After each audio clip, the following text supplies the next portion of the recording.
My favorite cooking tools. I really like the little butane stoves. For ages I referred to this to as a Korean cook stove. In a lot of the nations, especially the Asian nations, their fuel resources are sporadic, and so a lot of them will use little butane stoves. This is one of the few ways where you can actually store enough fuel for a year's supply of cooking.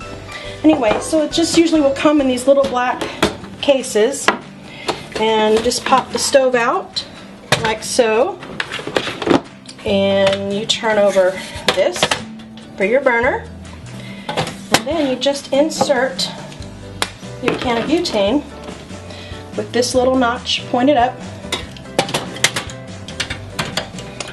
and this little piece right here just goes right inside that notch like so. Push this all the way down. That moves the butane can in place. Turn on your stove. There you go. And then adjust the heat accordingly. The better the pan that you use to cook on these, the less fuel that you'll need to use. For example, if you use a really good heavy-duty stainless steel and aluminum combination pan, you'll use the fuel much more efficiently, and you'll be able to bring your pot to a boil, put a lid on it, cover it up with a towel, turn off your fuel, save that, and your ingredients in your pot will continue cooking. So this is just one of the many ways that you can cook inside. You don't have to worry about ventilation when you're cooking such a small amount of fuel at a time.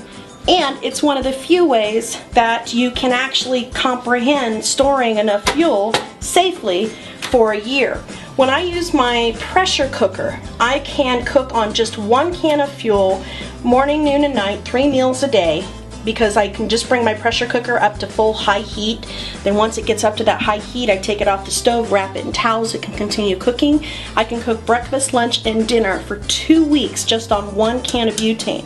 Now that's not the case if I'm cooking normally outside of a pressure cooker scenario. But my point is there are ways to get this to last longer and to cook inside without worrying about the fumes, worrying about the smoke signals that you might send to the rest of the neighborhood saying, hey, we've got lots of food. One other thing too is this is actually one of the more affordable options that you can use to cook indoors.